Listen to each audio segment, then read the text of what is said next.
morning, everybody. Welcome to another episode of Hawk Blogger Mornings. I am Brian Nemhauser, and you can find me on Twitter, Instagram, YouTube, TikTok, Blue Sky, pretty much everywhere at Hawk Blogger. And today's just a momentous day. It is finally happened. We have hit the big milestone, 15,000 subscribers here on YouTube. Thank you, everybody, for tuning in and watching. This is 343 straight days of Seahawks content, and I could not be more happy to be here with all of you. This is such a cool week we've got in store. We've got the Combine, which is officially still going, as the offensive linemen will be doing their bench press today. We'll get final numbers there. I'm particularly interested in what Tate Ratledge does on that, because he's had a really good Combine otherwise. Not only that, but we're going to be in like a few days talking about free agency. This Sunday is when I think we'll start hearing like signings happening. Officially Monday, I think, is when tampering period opens, but it tends to leak a little bit early. So what does that mean? Well, a week from Wednesday, the league year begins. You've got to be under the cap. So what does that mean? It means that we've got the Seahawks who have to get under the salary cap. Not only do they have to get under the salary cap, but they've got to create enough space to go out and sign players. That means we could hear about Geno Smith, an extension. We could hear about Draymond Jones and his contract status, Uchenna Nwosu, Tyler Lockett, Roy Robertson Harris, Uchenna Nwosu. There's a lot of news that should and will be coming out this week. One thing that you will not hear coming out this week, because I don't believe it ever was news, was that DK Metcalf is not going to be traded.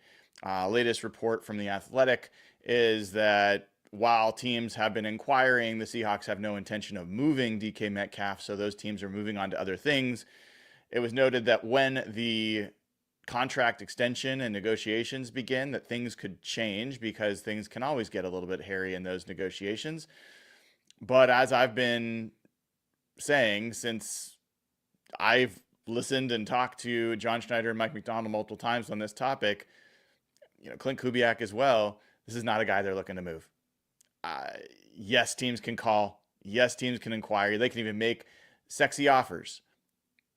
It doesn't matter. It's not news. He's not going anywhere. Those guys don't want him to go anywhere. They're building something, and they don't think that moving on from him is part of it.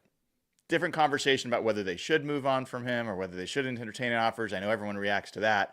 I'm literally just saying, I don't think we're going to hear anything about DK Metcalf and a trade happening this week or any week, in the foreseeable future. That was the phrase I was looking for.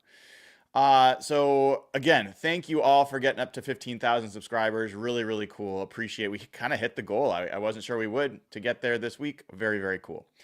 Also, quick programming note. So it is 7:41 a.m. Pacific time. 8:30 a.m. Pacific time, I'm going on with Barack and Salk, so I will be ending this show by then. We got a lot to cover in that time, so I'm not going to waste too much more time getting us there, but make sure you tune into Barack and Salk for that. It'd be fun to talk Combine with them and other topics. I was on with Bump and Stacy last week. You can check that out if you want to look at that as well. Probably have a few other appearances coming up, but just fun. This is a great time. Spring's starting to peek out a little bit. I can see buds on a few trees and plants, so who knows? Good days are ahead. Okay, so why I was a little bit later than normal, and we'll decide if this is actually worth me having spent time doing this. Probably not, but I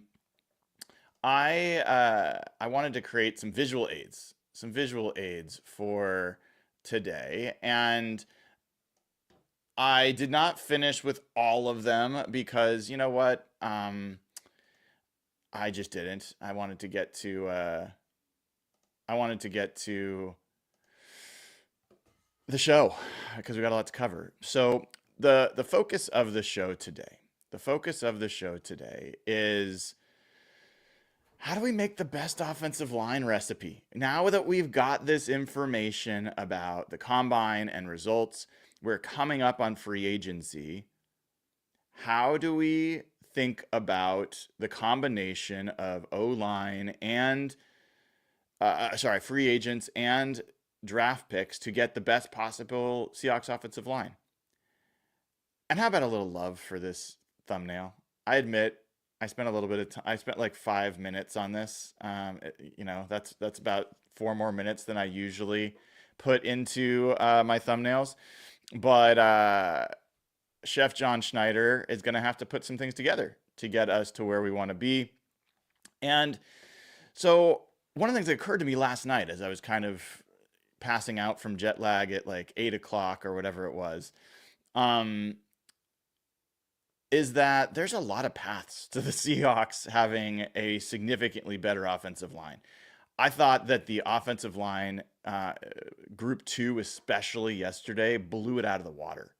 I thought that was a very, like, I don't know if I've ever been more excited to watch offensive linemen go through drills at the combine than that group. I was jealous of Nathan Ernst, who I think is in the audience here. Yes, he is. Who let this man have Photoshop? This is just the skills I've got. Yeah, he was in Lucas Oil Stadium for the workout. I thought a lot of guys really stood out, and we'll talk about some of those names. We'll talk about some of those results here in a bit. But I was like, man, there's kind of some flexibility to how this can come together. And so I want to go through a few of those different combinations. I'm not going to go through all of them visually, but I'll probably talk through almost all of them verbally. So let's get right to it. I think this is not necessarily an order of best to worst, but it is just, I think I'm going to start out with what I think would be, if this were to happen, I think the Seahawks offensive line would take a massive, massive step forward. Here's the first one. Free agency, you go out there and you get Drew Dalman. And we're going to do a few different Drew Dalman combinations because I am convinced that he is free agent target number 1 on the Seahawks board. And the way these work is they don't just go in there and they're like, okay, we'll do anything possible to get this guy and that's it. Because even if they decided to do that, there's no guarantee that Drew Dalman is going to choose to move to Seattle and move his family here, and that he likes to come here versus other offers he could get with Chicago or any number of other teams that are going to be looking for free agent centers. So they're going to have plan A, B, C, D, E, F, all those types of things. But I'm going to go through a bunch of combinations to start with that center around the center. Mr. Drew Dalman coming to the Seahawks and being their 26-year-old veteran option. Now, part of what's leading my thinking here is the conversations I had with John Schneider and Mike McDonald at the Combine, where John Schneider made it very clear that they need experience on the line. And the two places you can add experience on the line right now are center and guard. And Trey Smith is off the market, non-exclusive franchised by the Chiefs. We'll go over some of the guard options, but they're not as appealing, I don't think, as Drew Dalman is at center. So I think Drew Dalman is focal point number 1. I also, to the point I've made a couple times before, I really like the setup where you've got a veteran in the middle in Drew Dalman next to what may be younger players at guard, and then bookended by more experienced players in Charles Cross and Abe Lucas. So this first combination, Drew Dalman at center free agent wise, and Armand Membou. Can we talk about Armand Membou? Of course we can, because that's what I want to do. Armand Membou has been my O-lineman number 1 for a long time. And you've heard me talk about him quite a bit on this show. I've done a lot of mocks with him. And this is just a crazy, this guy is 6'4", 332 pounds with 33.5-inch arms and an 82-inch wingspan. All right. He at 6'4", 332, he ran 20.28 miles per hour yesterday. This guy trucks, man, and he is so physically aggressive. He finishes guys. I think Will Hart put a great little short together that's up on Instagram, YouTube, other places, of Armand talking to me. I asked him about what's the best tape that people should watch of your play, and he said put on the Oklahoma tape. And he's smashing people into the ground. I love this guy. He is a legitimate tackle, and so there's all this conversation going on about like people are like, why are people talking about him as guard? Like he's a tackle. He is a tackle. He would be one of, I think, the best right tackles in the NFL pretty quickly. I think he's that good as a tackle. Now, the reason people are talking about it as guard is some people have need at guard and not at tackle. And he can be, I've talked to folks, he could be an all-pro guard. I think his ceiling is that high. If you had these two additions to your offensive line, I don't think you could do better than this. I really don't. You would then have Membu at one of the guard spots, and then you're talking about a scrum for Savaiinaea, Jalen Sundell, who, yes, could be tried at guard, Christian Haynes, Anthony Bradford, I'll include him since he's still there, all fighting for one of the other spots, for the other guard spot. And I wouldn't be surprised if Christian Haynes or Savaiinaea come out of that scrum with that job. And if you're talking about a line of Charles Cross, let's put Membu on the left side next to Cross, Drew Dalman at center, Christian Haynes in a scheme that fits his skill set at right guard, and Abe Lucas at right tackle. I want to smack my hand on the desk, but I know it'll make too much noise. That would be the best Seahawks offensive line we have had since the Super Bowl. Like, no question. No question. So that would be great. Now, this also is one of the least likely outcomes. Not going to lie to you. Going to get excited about it, but not going to lie. Armand Membu, I think is going to be a top 10 pick. He may be a top 5 pick. Like, I think he's going to end up being tackle 1. A lot of people had Will Campbell coming into the combine. I think a lot of people are going to have Armand Membu coming out of the combine. All right, so this is combination number 1. Let's pick up some steam here. Drew Dalman stays the same. Let's go about another guard. Let's go about a pure guard. Well, he played left tackle in college this last season. A great interview with him up on YouTube at Hawk Blogger. Make sure you check out the Donovan Jackson press conference. It was awesome. He is awesome. And yesterday at the combine, he strained, I think, a quad. Maybe it was a hamstring, but he strained, I think, a quad. And he got it wrapped, and he kept going. There are guys that don't do these drills when they're fully healthy. And this guy is out there that's like who he is. He is a dog. I love Donovan Jackson from Ohio State. This is a guy that Ryan Fowler, I give him credit. He's got him as the Seahawks 18th pick. He's had that for a while. I don't know that they need to pick him at 18. I think there is a chance you could get Donovan Jackson at 50. I don't think there's a good chance, but I think there is a reasonable chance you could get him there. If you're talking about Drew Dalman at center and Donovan Jackson at one of the guard spots, look out. Like this guy, he did not, like I said, he was hurt yesterday. And still, if you watched him move early on, it was really impressive. And so if I look through, I'm going to find Mr. Jackson.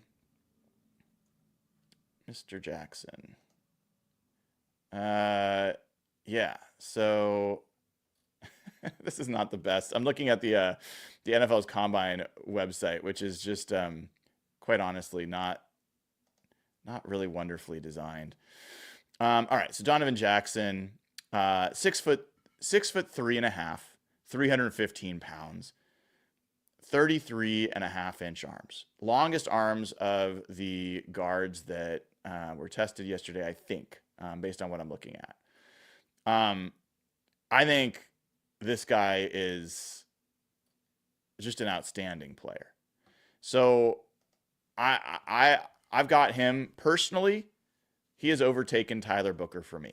We'll talk about why in a second. But I think he's a better athlete is the short answer.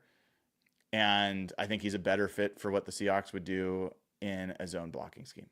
All right. So that's number 2. And one of the things I like about this is this realistically could mean you use that number 1 pick on Nick Emenwari. Could use it on Shamar Stewart. Could use it on another position if you want to at 18 and possibly get this guy at 50. Combination number 3.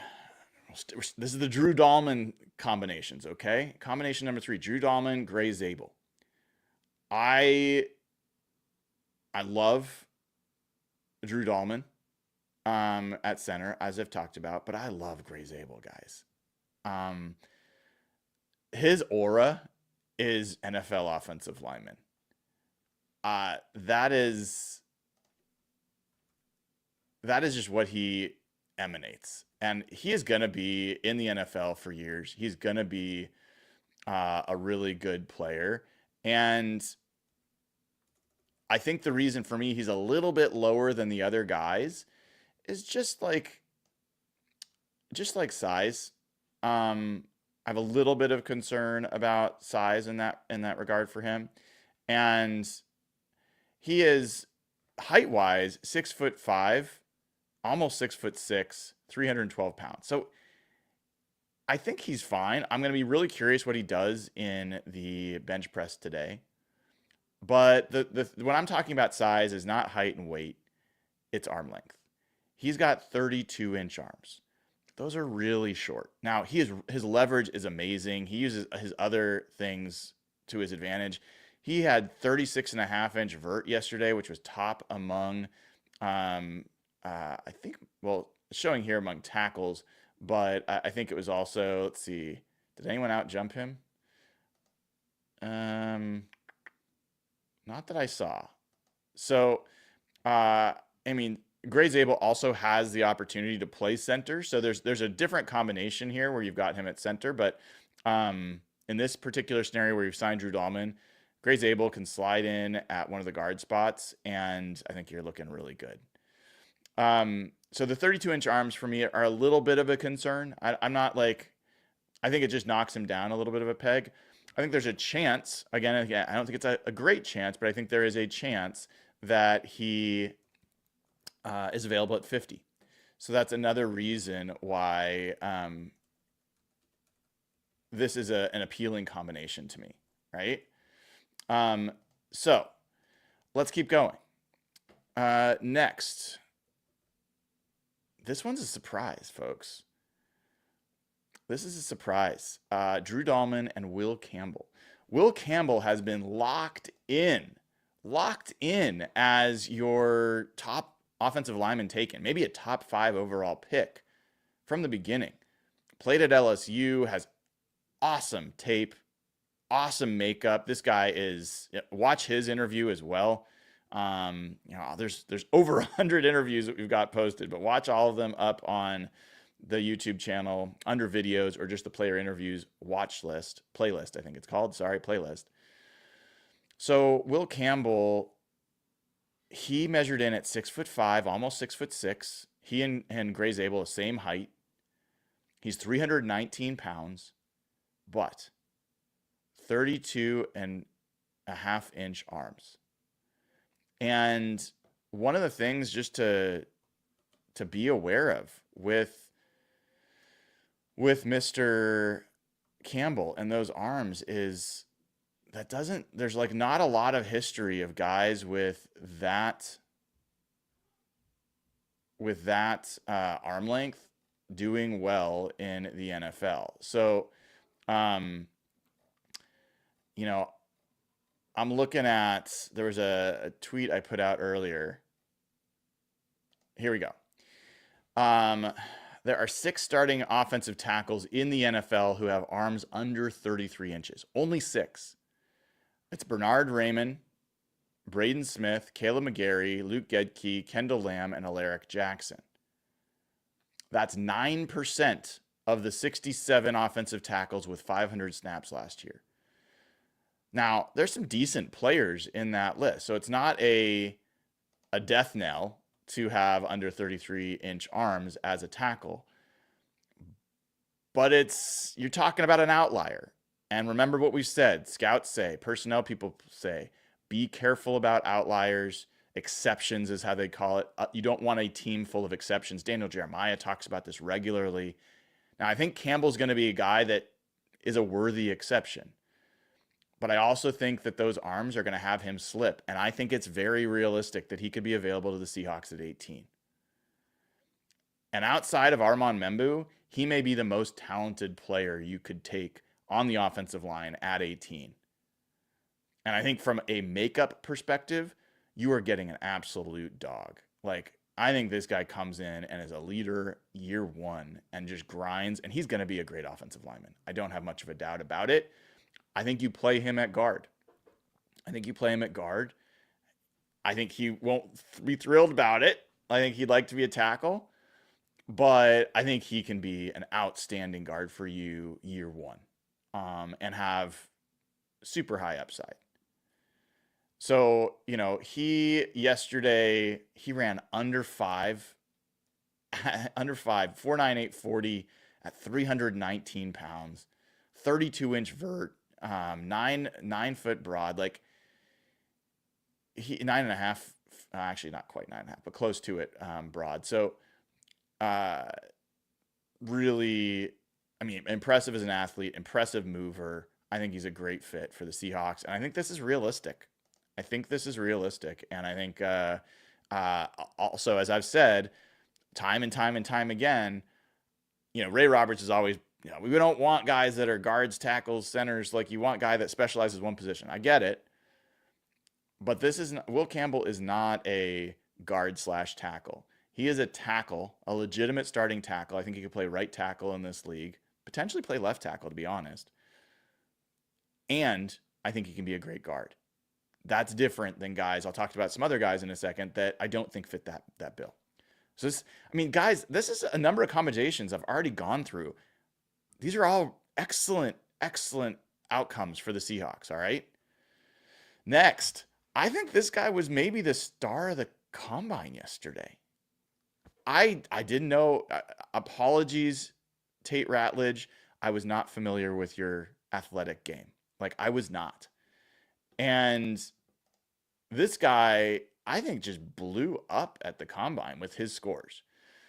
Everyone loves his hair, loves his mullet.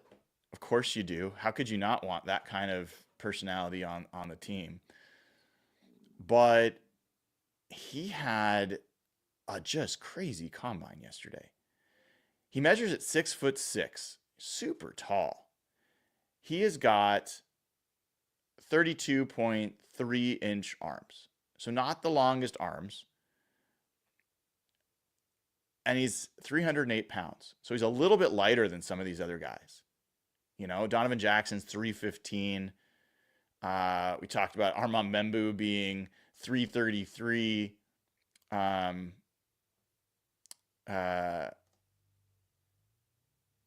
Membu was 332. Will Campbell 319, Gray Zabel 312. But Tate Ratledge is 308, so a little bit lighter. He had 32-inch vert, which was the highest of any of the guards. 9 foot 5-inch broad jump. He came in at 19.9 miles an hour. 4.9740. Good for him, man. And when you kind of look at him overall, this is a guy that is very accomplished. He's a guard. If you're Ray Roberts, like, this is a guy you like because he is a guard and that's what he is. Now, one of the things to be aware of with this is that I put this out on my Twitter profile last night, and take PFF grades for what they are. They're just one input, right? They're one of a million things. But here is where the zone blocking, specifically zone blocking grade, where it ranked for these guys. Armand Membu, 7th among tackles. Now, I picked the position that they played in college because it was a little hard to kind of mix otherwise, but 7th. Will Campbell, 64th. And when we go to guards, there's a picture you're not going to see on here, and it doesn't mean I don't think we should do it, but Tyler Booker's not on here. Tyler Booker had 120. It was 122nd in zone blocking grade last year. 122nd. Tate Ratledge, 129th. So we know the Seahawks have met with him. We know he's like great guy, and he's a great athlete, but was not a great zone blocker. For me, once he kind of demonstrated he's got the athleticism, then I'm like, the coaches can work with him on the zone blocking techniques. So I'm not as concerned about that, but it is a concern. It is a concern. And I think Tate Ratledge, almost 100% will be available to you at 50. Now, that's probably too strong of a statement. He had such a good combine. Maybe someone will take him higher, but I think there's a very good chance that you could get Tate Ratledge at 50. So this, again, is another combination where you're talking about leaving that first round pick really to being best available player. And it could be a different position than what you've got here. So Tate Ratledge is another option here. I think the last of the guard combinations I've got with Drew Dalman, Jonah Savaiinaea. Savaiinaea. No, Savaiinaea. Sorry, I think I got it right the first time. I've been saying it right. Someone said it the other way. It's Jonah Savaiinaea.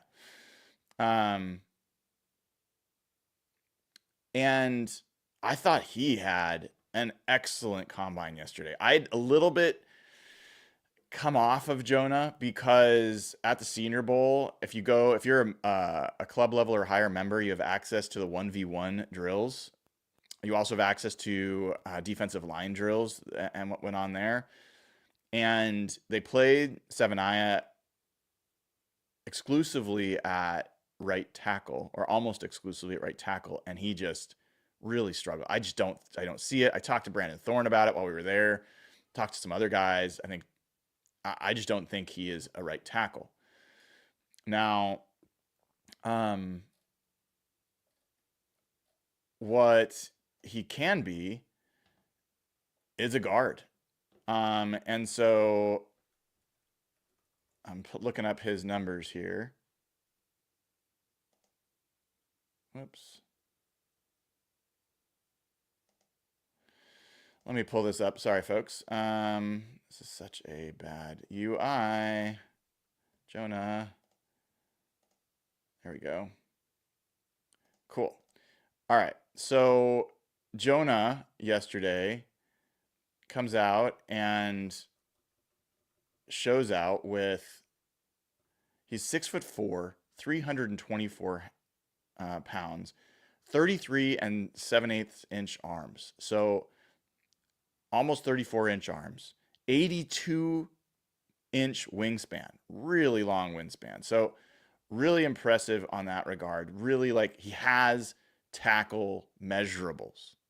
I don't think he's going to last as tackle, but he's got tackle measurables. And then at 324 pounds, what does he do? He runs 20 miles per hour. He runs a 4.95 at 324 pounds. That is insane. He had a 1.72 10-yard split. That is insane. His vert was 29, which is not huge. His broad was 8.10. So his explosion scores are not going to be as high. But I mean, he had an outstanding day, I thought. And I'm going to go and see quickly at our buddy Kentley Platty's sites relative to Jonah Savaiinaea, where he ended up. Where is it? Give it to me. There it is. He had a 9.12 RAS score, ranks 124 out of 1,395. Now, he's got him as tackle prospects, but I would want that to be guard. If he was at a guard, let me see if you guys give me a second. I'm going to do something on the Raz site. The Raz site tends to be really slow, so it might take me a while. But I think I can try to get his scores as a guard and tell you what those look like. Let me see if I can do that real quick. Yeah, so Jonah, let's pick guard. If I wish you guys could read this off to me, it would be a lot easier. And then we'll go back to some other pieces. So his hand size 10.25. Aren't you like, see, I'm sure you're all waiting with bated breath because I am. Arm length is 33.88. His height is 6041. His weight is 324. His 40 time is 495. His 20-yard split time is estimated 2.86. Oops. His 10-yard split is estimated at 1.72. Don't have his bench yet. His vert is 29. His broad is 810. Did he do shuttle? 4.66. All right, I think that's it. So build Raz.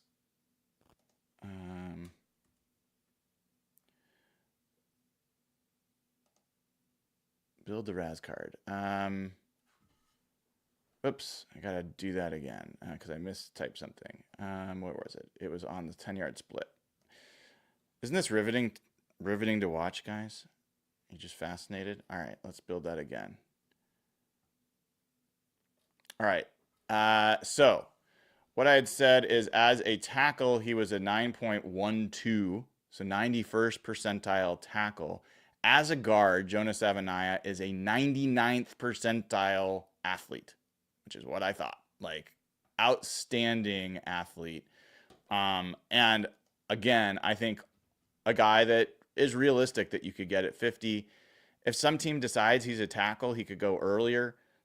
He's a great kid too, like great makeup. You talk to people at Arizona, they love him. He came in the room and it was an immediate upgrade there. So really like this combination as well. All right. Now, I do not have Tyler Booker on here. It does not mean I don't think that they should draft Tyler Booker, but I do want to talk about some concerns, some real concerns with Tyler Booker. Let's stick with Raz scores for 1 second. Tyler Booker's Raz score. Tyler Booker's Raz score was not good. It was 4.15. He had a rough day. A rough day out there yesterday. Now, from an athletic profile, from a movement perspective, Nathan and I both, like I think Jeff as well, like we loved watching him through the drills, the way he moves. Like he knows what he's doing. He's not a disaster in that regard. But he comes in with at 6 foot 4 inches, 321 pounds. That's great. But then he runs a 5.38 40. That's 45th percentile for guards. He has a 27-inch vert, 56th percentile. His broad jump, 7 feet. That is 18th percentile. His shuttle, 4.8, 48th percentile. So you end up with a 41st percentile athlete at the position. And why does that matter? Well, this is a list. This comes from Joe Goodberry, who I think is a Bengals account on Twitter. It says first round offensive tackles and guards with a sub 5.5 RAS score drafted over the last 20 years. Okay, here's the names of the guys with a sub 5.5 RAS score. He's well below in the last 20 years. Laken Tomlinson, Jonah Williams, Andre Smith, Michael Orr, DJ Fluker, Chance Warmack, Jeff Otah, Levi Brown, Sam Baker, Danny Watkins, Sean Andrews, Anthony Davis. Guys, that is not a great list. It's not a great list. And so this gets back to, like, I'd come around on Tyler Booker. I'd come around because I think that who he is inside that position group, he'd be a great leader. Like, I love the way he plays. He's a solid prospect. He is not a first round pick for me. There is no way. No way. Besides those athletic scores, he ranked 122nd in zone blocking. And zone blocking, like, I'm going to try to bring Ray on the show. We'll talk about it because he was kind of going back and forth with me yesterday. But I don't think that having poor athletic ability is a great recipe, especially if you're a 320-pound guy, to be running off the ball quickly, to be getting to outside shoulders, to be targeting on the move. I just have some questions. I don't think Tyler Booker's a bad player, but I don't think he's a first-round talent with those athletic scores. That's my concern. People say, what do you expect from a 320-pound guy? I just told you, Armand Membu at 332 put up better athletic scores. Jonah Savaiinaea, who's on the screen, 324 pounds, put up twice as good. 99th percentile versus 40. What did I say? He was 41st percentile, right? So yeah, 324-pound guys. They had those yesterday, and a lot of them did better. I haven't mentioned Jalen Travis. Holy cow. Holy cow, that guy was shocking to me. We're not going to talk about it much today, but he had an unbelievable combine. So Tyler Booker's not going to show up here. Doesn't mean that the Seahawks shouldn't draft him. He's yet another option, is the way I'd put it. He's another option, but I have some concern there. I do. I have some concern. So that was the Drew Dalman series. Now we're going to go and say, okay, let's say they don't get Drew Dalman. What are some other options? Well, a guy that I have not been particularly interested in previously, I think becomes more interesting in the Clint Kubiak offense. Will Fries is a guy that is a young guard, and he's an athletic guard. He's a mover, and had a real improved season last year. I think he's going to be pretty sought after in free agency, and will be up there with one of the top guards. Mekhi Becton, obviously, is a guy we have talked about a lot. I have a little bit of concern about Mekhi Becton in the zone scheme, but Mekhi Becton did pretty well in zone blocking last year. He's one of the best. So maybe he fits, but maybe he's too expensive. I think Will Fries is a veteran guard, plug and play, has been in the league, still young. And the other guy I've got here is Jared Wilson at center. Jared Wilson blew me away in this combine. I loved talking to him. Loved who he is, how he is, how his teammates see him. And this is a guy that then goes out and just blows out the combine. So let me bring back, and we'll go to centers here as I look on my list. So if I look at centers, my goodness, this has got to be a Tableau, oh my gosh, UI here. It's so hard to work with. So let me find Jared Wilson. There he is. Okay, so Jared Wilson measures in at, for a center, keep this in mind, 6'3", 310 pounds, 10 and 6/8 inch hands, 6/8 inch hands. Those are big hands for Jared Wilson. 32 and 3/8 inch arms, which is fine for a center.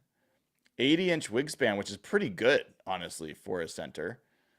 So this guy, again, 310 pounds. He runs a 4.8, 4.40 yesterday with a 1.72 split. He tied his buddy Tate Ratledge, who's going to be in his wedding one day. They're both going to be in each other's weddings. Be fun to draft both of them, I'll tell you that much. But 4.84, 1.72 split, 32-inch vert, 9-foot broad. This guy's special. He is a special, special player at that position. And what was his RAS score? Let's take a quick look. Don't know if I've got it right handy to me, but I'm going to find it real quick. Don't you worry. Let's look for Jared Wilson. Jared Wilson, I'm guessing it's going to be in the 90s. I mean, yesterday, I tweeted this out yesterday. I've forgotten what it was. It's so funny, man. Jared Wilson ends up, I think after his final, like his updated scores, 9.97. So that is almost a 100th percentile athlete at the center position. He ranks third out of 626 centers from 1987 to 2025. Third. So you're talking about, like, there's no questions about his athleticism. What else do we know about Jared Wilson? Well, he ranked third in college football last year for zone blocking. He was an excellent zone blocker. He has played center exclusively. He said he's also talked to some teams about playing guard, which he likes. But, I mean, I think you could do a lot worse than Jared Wilson at center. This is a high upside athlete, high character, strong, athletic, zone blocker. And if you put Jared Wilson at center and you put Will Fries at guard, and then again, you've got your other guys competing for that other guard spot, I think you're in a really, really strong position. I believe that's all the combinations I had time to put forward for you. So going through that list once again, Drew Dalman and Armand Membu, Drew Dalman and Donovan Jackson, Drew Dalman and Gray Zabel, Drew Dalman and Will Campbell, Drew Dalman and Tate Ratledge, Drew Dalman and Jonah Savaiinaea, and Will Fries and Jared Wilson. That is just like, that is a few of the possible combinations. There are more. There are a lot more. So, like I said, Tyler Booker is absolutely still a worthwhile combination. If you want to talk about other free agents, you could talk about maybe Mekhi Becton's on that list again, so you could get another guard. Ryan Kelly may be on the list, but I'm just not convinced that he is a good fit at his age for this scheme. You could talk about a Tevin Jenkins, who has some injury issues, so he'll be a little bit cheaper, but he's a good player when healthy. You could talk about 1 year of Kevin Zeitler. Maybe that's possible. I have a feeling he's not going to come out here, but maybe 1 year of him. I don't think I've been high on Will Hernandez. I'm not convinced Will Hernandez is a great fit, especially coming off his injury for this scheme. You could talk about Evan Brown. This is a lower, cheaper option, but I think is athletic enough to be able to do the zone scheme and is a guy they have familiarity with. So there are some other options in free agency. And then from a draft perspective, it keeps going. I haven't even gotten to, I think Clay Webb had a really good combine for himself. I thought that, I'm pulling up a list of players here. We haven't talked about Kelvin Banks. Now, the Seahawks haven't talked to him, but Nathan and I both really love his fit as a guard. I'm not a big Josh Connerly guy at guard. I don't think Ursery makes sense as a guard. Marcus Bowe, the Seahawks haven't talked to him. He didn't do a lot of testing yesterday, which was kind of surprising. But he's an interesting name. Wyatt Milam, one of the best graded zone blockers in college football last year. A good name. Charles Grant, a guy I really like as a swing tackle. He's not a guard, but I think he could be part of any of these recipes as an additional addition. An additional addition. I just came up with that. Uh, and then the guy that I talked about yesterday, where is Jalen Travis on this list? I mean, that guy, oh, Jalen Rivers. Maybe it was, no, was it Jalen Rivers? Jalen Rivers. Was it Jalen Rivers? No. I thought it was Jalen Travis. Why am I not finding him? Anyway, I'm not finding him, but he's another guy that could be on that list. I thought Brandon Crenshaw-Dixon, who the Seahawks were confirmed to have met with, he was a really unimpressive athlete. Now Nathan, he's got him as someone who could play guard. I don't see it. I think he's long, he's high cut. I just don't see the physical fit for guard, and he is very plodding. I was not super excited about him. Seth McLaughlin's another center option that you could look at. Jonah Monheim, who I like quite a bit, is another center option. Miles Frazier, a guy I just love. I know he has not had the best zone blocking, but as a high floor guard who has athletic ability, I really like Miles Frazier. Actually, one of the guys that stood out to me yesterday, lower round player, but I really liked the way he moved, was Joshua Gray out of Oregon State. He had good movement skills, and I thought he had a nice day yesterday. Carson Vincent is like a personal favorite. I'm not sure he's a great fit. He's kind of like he's truly a tackle, but man, does this guy love football, from a smaller school in Alabama, A&M. And if I'm an offensive line coach, I want that guy on my team. I mean, he loves the game. He's a great big athlete at 6'6". And actually, I want to see. Let's see where he showed up here at tackle. Let's see if I can find. Mr. Where did he go? Carson Vincent. Here we go.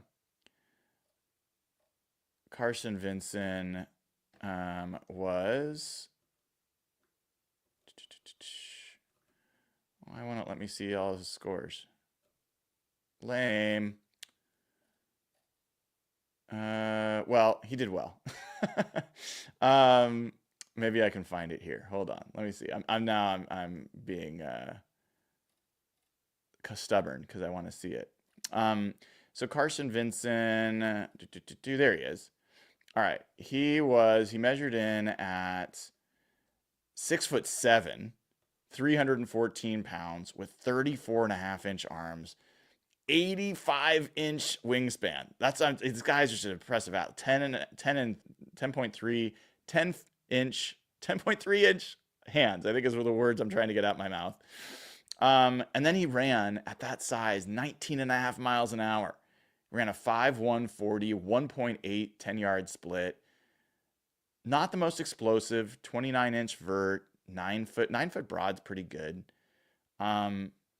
He's a smooth mover, and I just think there's something there. So you've got so many of these options lurking in this draft. I think there's a lot of ways the Seahawks can absolutely turn this into a massively positive offensive line draft. So let me get some of these super chats in. Bryce Coots does his thing. 10 Hawk Blogger memberships. Thank you so much, Bryce, for all your generosity. I know a lot of folks are loving getting these memberships. Folks, if you get one of these memberships, upgrade to a club level or higher, because that will get you access to all the player interviews, all the exclusive content, the Senior Bowl drills, all that. Head on over to patreon.com/hawkblogger. Sign up there. We've got another, if you like just the clips of video we've got on YouTube, great. You want the full interviews for Will Campbell, for some of these guys that we've talked about, the audio is over at patreon.com/hawkblogger. You can hear those guys talk. Tyler Warren, a bunch of guys. So do that. You won't regret it. Chris Clark gifts 5 Hawkblogger memberships. Thank you so much, Chris. And Carlo Coleman says, Grant didn't test well, especially bench out at 18. So you're talking about Kenneth Grant. We'll go into this more later. I'll go through some of the other combine winners and losers. I'm not out on him at 18. We'll see what happens at his pro day. I still trust his overall athleticism and, some of the evals. He was never my top choice at 18, but, I think there's some other more interesting options currently on the list. All right, everybody, I got to wrap. I hope you enjoyed the show. Make sure you give it a like, click subscribe. We're up over 15,000 subscribers. Let's get to 16. So thank you again for getting us to 15,000 subs. I really, really, really, really appreciate it. Appreciate all of you guys and hope you have a wonderful rest of your Monday. Take care.